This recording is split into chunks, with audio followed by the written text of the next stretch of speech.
Hey, hello guys. Welcome to another trade review. So this one is going to be a 16th of July trade. Okay. So I got my bro with me right there. You can see he's right sitting right there. He's making his trade review as well. So make sure to check out his trade review.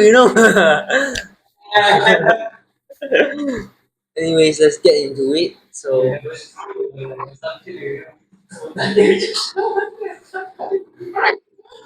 okay. Anyways, right now all these are going to be a very sped up of the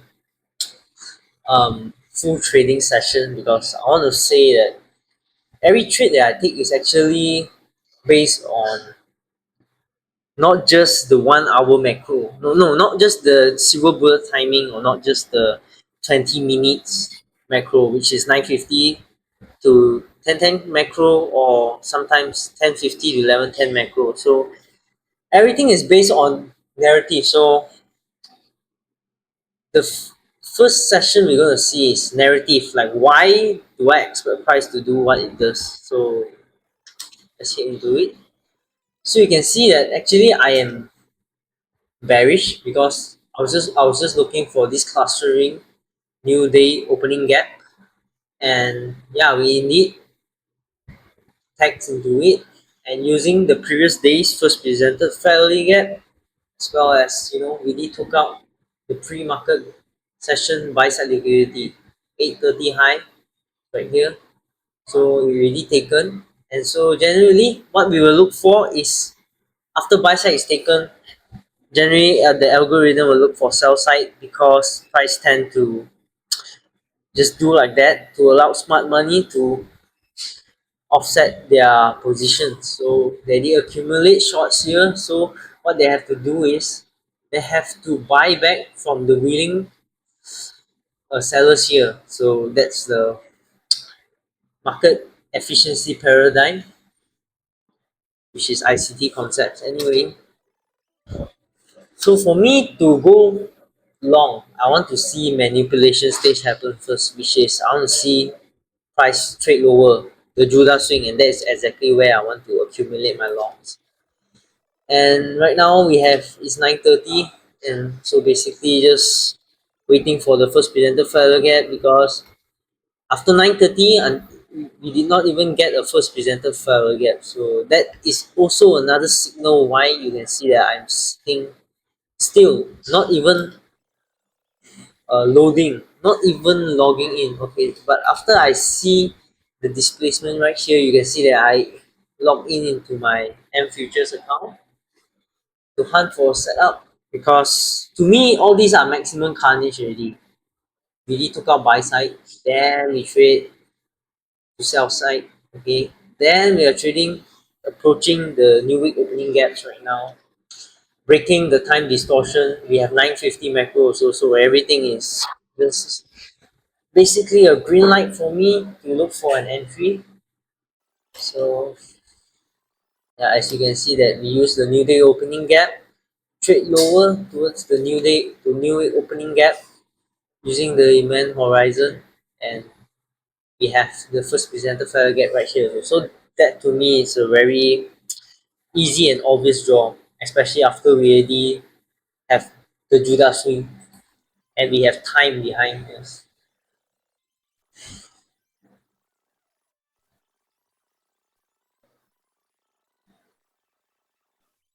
So right now I'm just waiting for a signal to price to show me that it's in a buy program, and so far we don't see it yet until we have this tree drive pattern right here, and then we have this CB. So you can see I outline it immediately. So this is where I want to see price turn because first we are at the end of the 950 macro, and then we are also in the discount new week opening gap, and then we have you know untouched buy side. So untouched relatively equal high. So it's a very obvious setup, okay. And first I wanted to see if this turns to a silver bullet entry, but it turns out to be a balanced price range, and then we have time. So it's a random setup, so you can see me typing random like that. okay, I did want to take this entry, but you can see that price move away from it, and I'm looking at how we want to use the first presented fair gap because price already touched the bottom of it. And usually what you can see, usually in all my execution video, you can see that I have measured in advance 20 points because this is actually the max threshold for my risk per setup. I need I only want to risk like 1% or lesser than that for every trades I make. So that is why you will always see that I measured in advance. So it's easy for me, it's quick for me to see, to validate a setup. And yeah, so just waiting for more confirmation because it can just turn lower from here actually. And exactly this is what I was pointing out. So if you go down to a 5 second or 1 second chart, you will see that this is original consolidation, then later accumulation, then later we will see a distribution stage, which is where you will see me get my entry. So initially, I wanted to take this Venom setup, but because of what dollar is doing, I'm just not comfortable taking it. But now looking in hindsight, it's definitely a good setup because it's a low risk entry. So you can see that we touched the low of the Venom, and this is where we want to see price give reaction. Yeah, so you can see me typing yes man, that is what we want to see, and yep, that is exactly what we want to see. And then we have another balance price range right here. So it's a Venom on top of another Venom. But this is the true Venom, okay? You can see beautifully it touched the bottom of the fair value gap. Then later it trades higher with time and with the relatively equal highs here. And why is this a valid relatively equal high? Some people might say, oh, this is jagged. ICT say this is not smooth at all. This is jagged. But actually, you want to see the bodies. This body is higher than any other body. So to me, it's still a valid buy side liquidity. It's still a valid relatively equal high. And we also done a lot of damage on the sell side. So smart money already accumulate a lot of longs position right here and ready to offset towards those retail traders that are feeling very safe with their long, with their short setups. Those that are lucky enough to short here, they will basically throw their stop loss towards here already because, well, risk management. That's the only thing retails are making money with, says ICT. That's what I believe so also.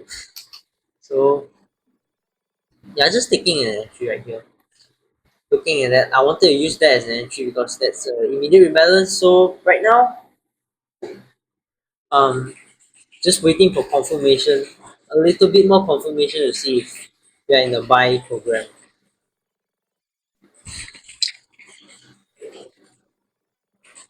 And there we have it, displacement. So I was doubtful here because, like I said, price can turn, but we did not see continuation after this. In fact, it did just um traded away from the Venom. So basically, what I'm taking is a Venom setup, but it's a delayed Venom setup with an extra confirmation. So yeah, I entered with that small little fair value gap, and my risk is just 12 points right here. So 12 points is actually half of my max threshold, which is a very good risk position. And lowest hanging fruit objective, just put it there. It's a volume imbalance of a 1 minute chart. So you can see right here is where my flaws kick in. Okay? Because I was quite confident when I see how price reacted from this balance price range, from this random setup, and then it's trading away from the new week opening gap also. Then later we have this CB which act as an reclaim inversion fair value gap also. Okay, I can't possibly draw everything out here because it's going to make my chart look like shit and very messy. So I prefer a clean chart. So yeah, price is trading right now in a first presented fair value gap. So this is when we want to see prices power through. And you can see right here what did I do.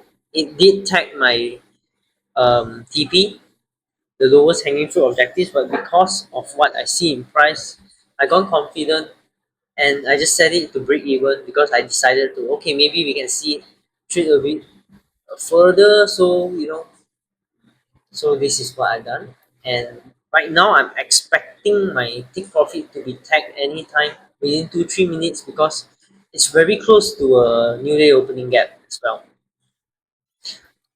And you can see that price right at this candle, it closed below of the midpoint of the first presented fair value gap, and that is what I don't want to see. So you can see me manually close the trade, bagging like $20. So yeah, but one thing that I realized for this trade is, when while I'm still trading with one contract, I should not do things like that. I should try to bag profits. And right now you can just see me journaling the trade. Journaling is very important.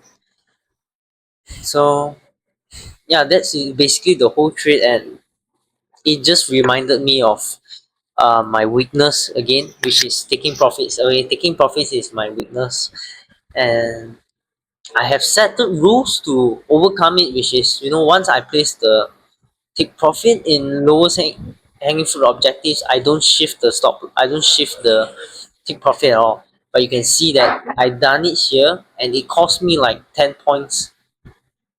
But it does not matter. Okay, the profit does not matter. All that matters is I done the right thing, and this is also another good lesson to remind me of. Okay, right now is not the current condition, right condition to stretch.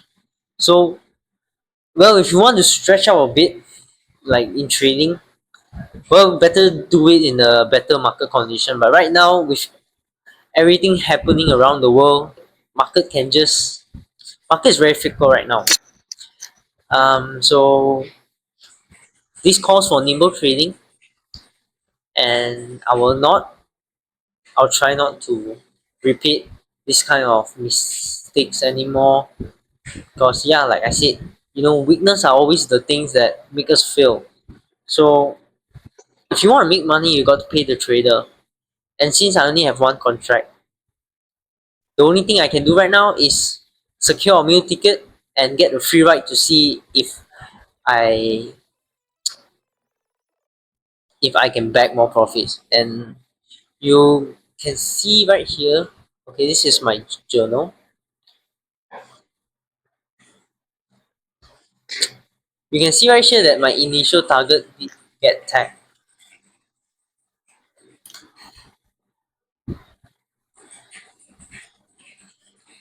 But you see, it's not about being right or wrong.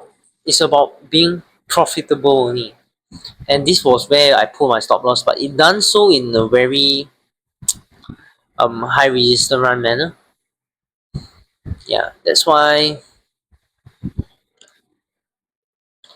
yeah, very important to just take profits again, because you see, here is where I manually closed my trade because what I done was the right thing.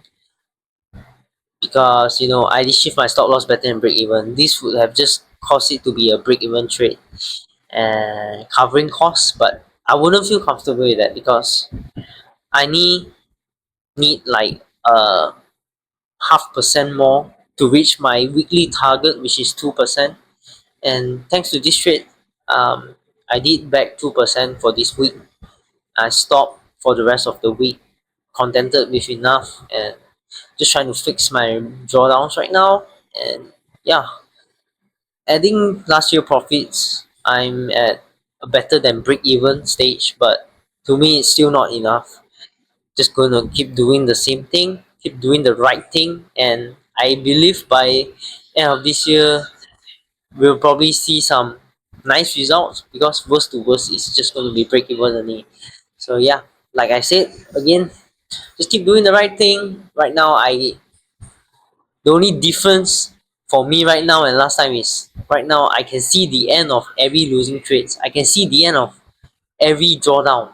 I don't feel like it's impossible to recuperate it, because going through the right process, recovering my drawdown with one contract, taking at lowest hanging fruit objectives, conquering my flaws, which is my TP targets. I tend to be overzealous with that. Yeah, so very blessed and very good trade. This was a very good study. Okay, so I'll see you guys in the next one.